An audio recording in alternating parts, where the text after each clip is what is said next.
샬롬, 사랑하는 이곳이 교회 성도 여러분, 오랜만에 다시 인사를 드립니다. 모두 평안하셨는지요? 이제 이곳이 교회는 온라인 교회와 더불어 오프라인 교회까지 하나님의 은혜로 새로운 시작을 할 수 있게 되었습니다. 함께 기도하면서 하나님의 은혜와 기쁨과 사랑이 넘쳐나는 믿음의 공동체를 이루어 갈 것입니다. 더불어 교회를 세우신 목적대로 하나님의 거룩한 복음의 선포와 성도 간의 바른 교제는 물론이고 우리 주위의 가난한 이들, 어려운 상황으로 힘겨워하는 이들, 교회로 인해 상처받고 하나님을 떠났던 아픈 마음을 가진 이들과 함께 그들의 아픔과 슬픔을 위로하고 가진 것을 서로 나누며 주의 말씀으로 삶의 변화를 체험하고 그 은혜를 인해 세상을 향하여 하나님 되심을 담대히 선포할 수 있는 교회가 되기를 간절히 소망합니다. 선포기도, 태양아 멈추어라 등의 베스트셀러 작가이자 미국 노스캐롤라이나주의 엘리베이션 교회의 목사인 스티븐 퍼틱의 일화로 오늘 말씀을 시작해 봅니다. 1인칭 시점으로 이야기를 진행하도록 하겠습니다. 스티븐 퍼틱이라는 이름을 들으면 어떤 생각이 드십니까? 교회를 나갈 채비를 하며 평소처럼 유튜브를 실행시켰다. 그런데 인터뷰 영상 속의 진행자가 어느 저명한 신학자에게 이런 질문을 던지는 것이 아닌가? 나는 그들의 관심의 대상이 된 것에 들떠서 인터뷰 영상 앞으로 다가섰다. 누군가가 내 이름을 불러주었고 그것은 그 사람들에 의해 내가 인정받는다는 느낌을 주는 것이기 때문에 나는 무척이나 들떠서 영상 속 내용에 집중할 수 있었다. 그런데 스티븐 퍼틱이란 이름을 들으면 어떤 생각이 드십니까? 라는 진행자의 질문을 듣자 그 신학자는 내 이름을 떠올리는 것이 피곤하다는 듯이 깊은 한숨을 내쉬며 고개를 저었다. 그러자 함께 있던 청중들은 킬킬거리기 시작했다. 신학자가 적어도 내 편이 아니라는 것을 그들도 알아차린 것이다. 고통스러울 정도로 긴 침묵과 찡그린 표정, 그리고 차가운 시선. 마치 범죄자를 다루는 듯한 표정에 그에게서 내려진 판결은 이랬다. 부적격자예요. 나는 그 신학자를 모르는데 그는 목회자로서의 나의 고민과 아픔 따위는 상관없다는 듯이 나의 삶과 사역을 그 단어 하나로 요약하고 선고를 내렸다. 땅, 땅, 땅. 판사가 의사봉을 두드리는 것처럼 그의 말투는 단호했다.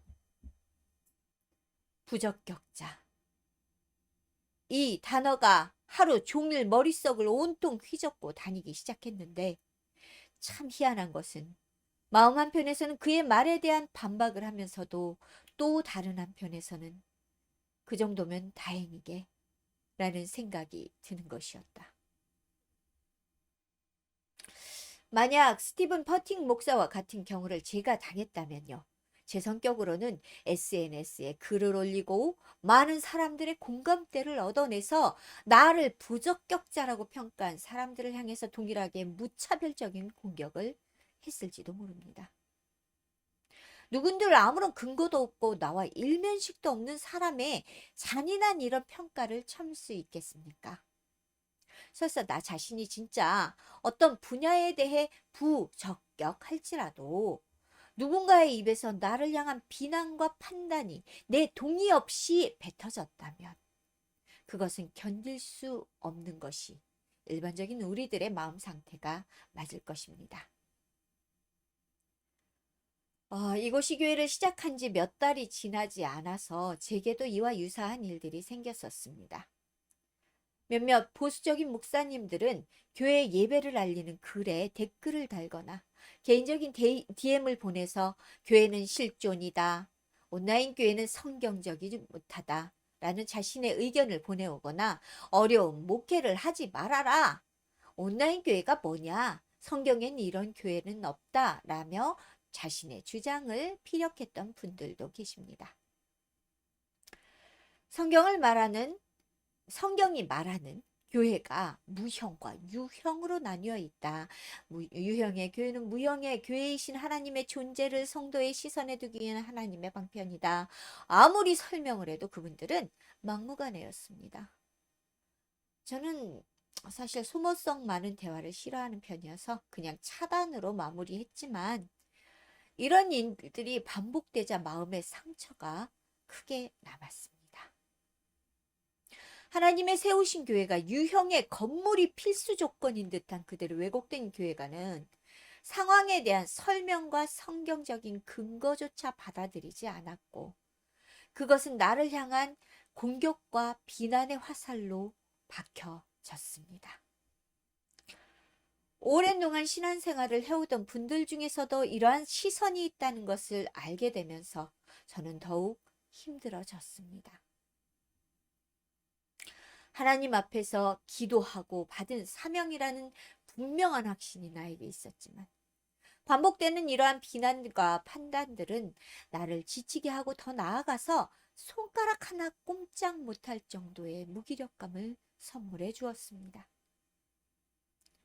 저는 시간이 갈수록 지치고 또 몹시 우울해졌습니다. 그래서 잠시 온라인 교회 사역을 멈추고 나를 돌아보고 다독거리는 시간을 가졌습니다. 그런데요, 사실 저는 부적격자가 맞습니다. 온라인 교회가 잘못됐다는 말 아닙니다. 이 사역을 감당할 그릇이 아닌 제가 문제였다는 말입니다. 나의 묵상 생활, 기도 생활, 신앙 생활, 사회 생활, 인내력, 그리고 저질적인 체력과 가난과 무지, 그리고 주님을 향한 확신의 흔들림. 이 확신의 흔들림은 그분에 대한 믿음이 없다는 말은 아니고요. 다만 그분과의 약속들을 내가 성취할 수 있을지 나에 대해 불안한 마음을 말합니다. 사실 처음 부르셨던 그 순간부터 저는 도대체 왜 이러십니까? 주님께 반문했습니다. 주께서 나를 부르시고 사용하시겠다 함께 가자 하시지만 왜 나입니까? 가난하고 무지하고 누구도 존중하지 않는 존재인 나를 왜 당신의 사역에 사용하시려고 하십니까? 라는 반문을 끝없이 했습니다. 실제로 자격이 없는 나는 정말 주님께서 나를 사용하시려는 이유를 명확하게 알 수 없어서 갑갑할 때가 정말 많았습니다. 이러한 마음을 품은 나는 그러므로 부적격자가 맞습니다. 그래서 오직 주님께만 의존할 수밖에 없는 사람입니다. 주님이 아니시면 아무것도 아까 말했듯이 손가락 까딱도 할 수 없는 나약한 사람입니다. 오늘 본문에 등장하는 바울은 당대 율법으로 온전하다고 알려진 바리새인으로서 유대 최고의 학부인 가말리엘 문화에서 체계적인 교육을 받은 지식인이고 로마의 시민권을 가진 당당한 사람이었습니다. 지금의 한국 시각으로 보면 미국에서 태어나 시민권을 가진 채 서울에 와서 서울대학교 최고 학부인 법학을 전공한 정도의 능력을 가진 사람이라고 보면 될 것입니다. 무엇보다 그는 하나님을 향한 열심이 누구보다 뛰어난 사람이었습니다. 물론 이 열심이 그리스도인들을 핍박하는 데 사용되기도 했었지만 하나님께서는 바울이 가진 이 열심을 귀하게 보셨던 것 같습니다. 다메섹 도상에서 예수 그리스도를 만난 그는 이후 기독교 역사상 가장 열심 있는 전도자가 되었기 때문입니다. 그는 열심 있는 이 헌신은 감옥에 그를 갇히게도 했고 죽음 직전까지 그를 몰아가는 매를 맞게 했고 가는 곳마다 핍박을 겪게 했습니다. 이처럼 누구보다 박식하고 능력이 있으며 하나님을 향한 열심과 또한 예수 그리스도를 전하기 위해 죽음도 불사하는 전도자 바울이 오늘 그가 온 마음으로 사랑하는 성도들에게 부적격자라는 오명을 쓰게 됩니다. 그 이유는 다음과 같습니다. 첫 번째로 바울은 사도가 아니라는 것이 그들의 주장입니다. 당시 사도는 사람들이 정해놓은 일정한 자격의 조건에 맞아야 인정을 받을 수 있었습니다. 이 사도라는 헬라어 원어는 아포스톨로스인데요. 보내다, 파송한다라는 뜻을 지닌 단어입니다. 어떤 임무를 가지고 사람들에 앞서서 보내진다는 뜻이 됩니다.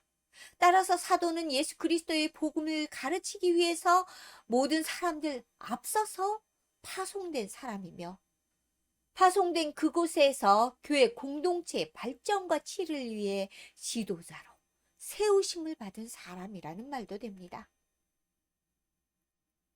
이러한 조건이라면 사도 바울의 행적을 보면 충분히 그가 사도로 부르심 받기에 조금의 부족함이 없어 보입니다. 그는 초대교회 공동체를 세운 사람이며 이방인의 땅으로 복음이 전파되게 만든 장본인이기 때문입니다. 그런데 초대 그리스도인들은 왜 그를 사도로 인정하지 않으려 했을까요? 그 이유는 사도의 자격 중 하나인 역사적 예수의 행적을 직접 본 사람이어야 한다는 조건이었습니다. 이 말은 예수가 생전에 자신의 제자로 임명을 해야만 그가 사도로 인정받을 수 있다는 말이 됩니다. 물론 이에 대해 바울은 사도행전 22장 7절에서 15절의 말씀을 통해서 자신이 다메섹 도상에서 예수 그리스도를 직접 만났다, 복음을 전해 들었다, 복음의 빛을 깨달은 사실을 강조합니다. 그러나 그것은 그의 일방적인 주장이 될 수도 있었기 때문에 그들은 인정하지 않았습니다. 두 번째로 바울은 예수 그리스도께서 십자가에 돌아가신 이후 그를 따르던 그리스도인들을 핍박하던 사람이었습니다. 당연히 사도로 인정할 수 없었을 것입니다. 물론 다메섹 도상에서 그가 예수 그리스도를 만남으로 회개하고 주의 부르심을 받았다고는 하지만 그것은 그를 싫어하고 거부하던 일부 그리스도인들에게는 그의 주장에 불과할 뿐입니다. 사도행전 9장 4절에서는 바울이 다메섹 도상에서 예수 그리스도께 질책을 받은 말씀이 나옵니다. 사울아, 사울아, 내가 어찌하여 나를 핍박하느냐? 이 말씀은 당시 바울이 그리스도인들을 핍박하던 열심이 얼마나 컸었는지를 잘 알려주는 부분입니다. 바울은 예수 그리스도를 믿는 믿음 때문에 핍박을 받고 살아남기 위해서 이리저리 흩어져 도망쳐야 했던 성도들에게 다만 초대교회 그리스도인들을 잔인하게 핍박했던 핍박자였을 뿐입니다. 마지막으로 바울은 유대 기독교인들에게서조차 인정받지 못하는 사람이었습니다. 초대교회 안에서는 여전히 유대교적인 전통을 고수하며 지키려던 세력이 상당히 많았는데 바울은 그들을 지지하지 않았고 그들 역시 바울을 지지하지 않았습니다. 당시 유대 기독교인들은 기독교를 유대교의 한 종파처럼 바라보는 시각이 많았습니다. 그래서 이방인으로서 그리스도인들이 된 사람들에게 이 율법과 할례를 준수하기를 강요하는 일들이 많았습니다. 공동체 안에서 이방인들과 유대인들 사이의 갈등이 심화되는 기점에서 바울은 유대교적인 관습을 이어가려는 기존의 유대인 성도들을 비난했고 그들은 바울을 유대교 전통의 파괴자라고 부르기도 했습니다. 이러한 분쟁을 계기로 그들은 끊임없이 바울을 공격하고 괴롭히게도 되었습니다. 이런저런 이유를 들었지만 결론적으로 초대교회 그리스도인들의 관점에서는 그는 사도로서 분명히 부적격자였습니다. 그런 그가 오늘 본문인 고린도후서 3장을 통해 자신의 사도적 위치를 항변합니다. 많은 유대인들과 초대교회의 그리스도인들의 비판을 받은 그가 의외로 이 본문에서는 간단한 말씀을 통해서 자신이 예수 그리스도의 사도됨과 하나님 앞에 당당한 지도자로 세우심을 받은 자임을 말해두고 있다는 점은 상당히 놀랍다는 생각을 들게 합니다.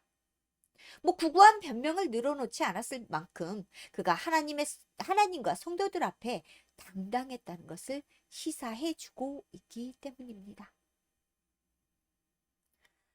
바울은 사도로서의 정체성에 대해서 고린도 전서 9장과 사도행전 9장, 갈라디아서 1장 등등을 통해서 다양한 변론을 펼치고 있습니다. 그러나 저는 그가 변론한 내용들 중에서 오늘 본문이 된 고린도 후서 3장 1절에서 3절까지의 말씀을 가장 완전한 변론이 될 수 있다라고 생각합니다. 현대인의 성경이 이 내용을 좀 더 쉽게 표현하고 있어서 자막으로 올려드립니다. 우리 함께 읽어보도록 하겠습니다. 우리가 우리 자신을 다시 추천한다고 생각하십니까? 우리가 다른 어떤 사람들처럼 여러분에게 추천장을 보내거나 여러분에게서 추천장을 받을 필요가 있겠습니까? 여러분은 우리 마음에 기록되어 있고 모든 사람이 알고 읽는 우리의 편지입니다. 그리고 여러분은 우리 사역의 결과로 나타난 그리스도의 편지라는 것이 명백해졌습니다. 이 편지는 먹으로 쓴 것이 아니라 살아 계신 하나님의 성령으로 쓴 것이며 돌판에 새긴 것이 아니라 사람의 마음속에 새겨진 것입니다. 이 본문이 말하는 진정한 사도의 정체성은 그러면 어떤 것인가요? 그것은 주를 알지 못하던 이들에게 복음이 전파되고 그 복음으로 인해 그들이 자신의 죄를 바라볼 수 있게 하는 전도자의 선포, 외침이라고 보여집니다. 그들이 자신의 흉악한 죄를 바로 마주하고 회개할 수 있도록 돕는 전도자의 손길이라는 것입니다. 그들이 주께 받은 은혜의 감동에서 내 삶을 변화시키려고 노력할 그때에 그들의 편에 서서 위로하고 격려하며 그들에게 함께 아파하고 이해하며 배려하는 전도자의 마음이라는 것입니다. 전도자의 이런 선포와 행함은 주를 알지 못하던 이들에게 온전한 하늘의 백성이 될 수 있게 가르치며 이끌어주는 진정한 능력일 것입니다.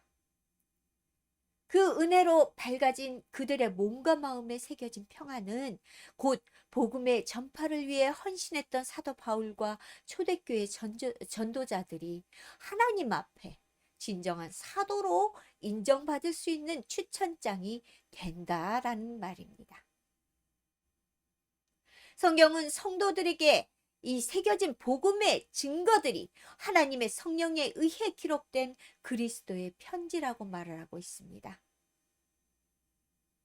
우리가 죄악과 탐욕과 어리석음으로 인해서 감히 하나님 앞에 설 수조차 없는 더러운 인생일지라도 하나님께서는 그 복음의 능력으로 변화되어가는 우리들을 사도로, 성도로, 당신의 백성이요 자녀로 인정해 주시고 당신의 귀한 사역의 동력자가 되기를 원한다고 말씀하고 계시는 겁니다.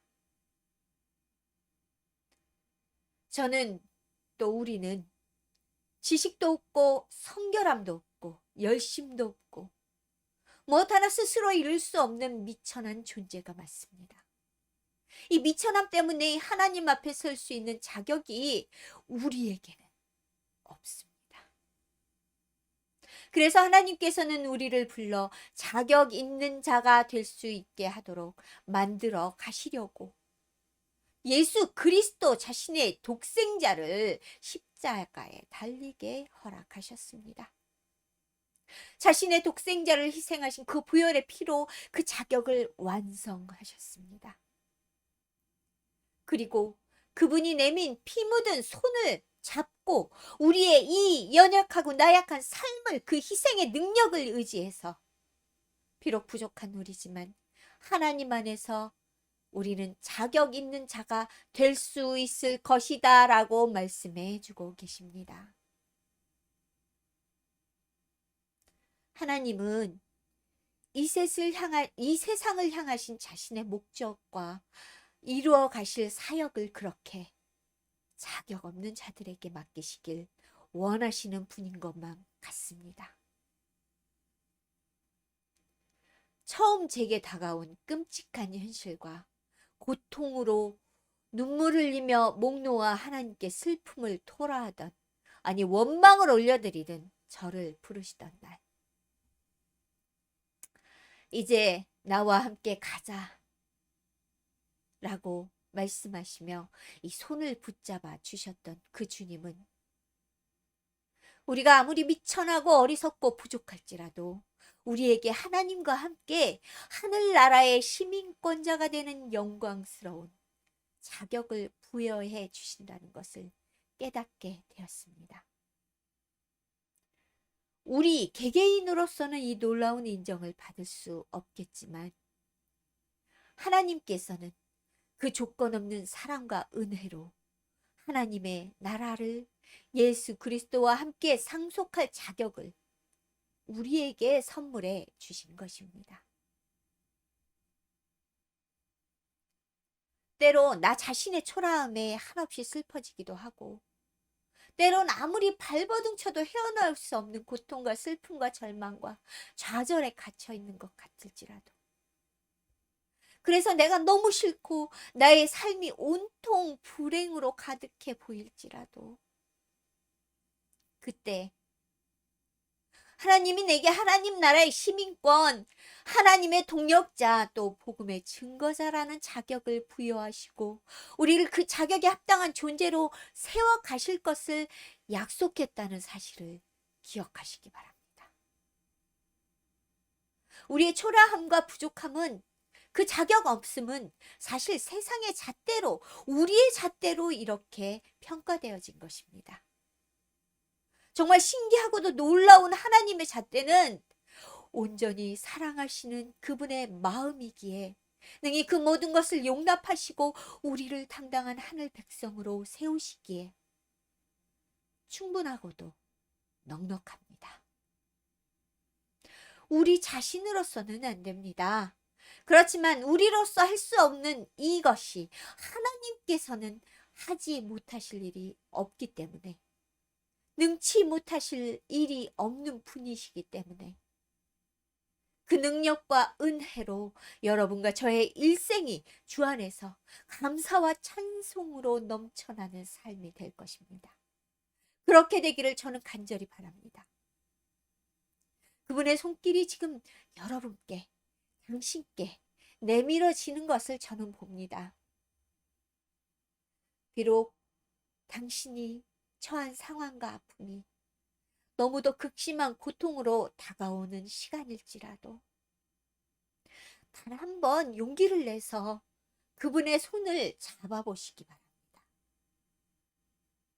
그 손을 통해 전해올 하나님의 크신 사랑과 능력과 은혜가 이제 당신의 자격 없는 초라한 모습을 성령의 능력으로 덧입혀진 당당한 자격 있는 자로 변화시켜 줄 것입니다. 이 말씀을 붙들고 기도하시겠습니다. 이 더러운 세상을 살아가는, 이 더러운 세상보다 더 추악한 우리들, 그래서 하나님 앞에 감히 설 용기조차 낼 수 없는 자격 없는 우리들을 당신의 독생자를 희생하기까지 사랑하시는 거룩하신 하나님 아버지께 감사와 찬송과 존귀를 올려드립니다. 예수 그리스도의 희생의 보혈로 우리는 하나님으로부터 하늘의 상속자, 거룩한 백성이라는 자격을 얻게 됨을 알게 되었습니다. 이것이 얼마나 감사하고 놀라운 일인지 주님의 다함이 없는 은혜에 다시 한번 감사를 드립니다. 세상의 수많은 잣대로 인해 좌절하고 아파하고 스스로 자신을 잃어가는 이 험난한 세대를 주여 불쌍히 여겨 주시옵소서. 그리하여 당신의 손을 내밀어 회복시키고 위로하여 주시옵소서. 당신의 품 안에서 참된 평안을 누리는 기쁨을 얻을 수 있도록 그들에게 허락하여 주시옵소서. 주님의 위로와 능력과 사랑과 은혜로 살아가는 매 순간을 우리가 깨달아 또한 늘 감사와 찬송과 영광을 하나님 앞에 올려드리는 삶을 살아가는 한 주간이 되기를 간절히 바라오며 우리를 위해 자신의 보혈을 아끼지 않으시는 사랑의 예수 그리스도의 이름으로 기도를 올려드립니다. 아멘.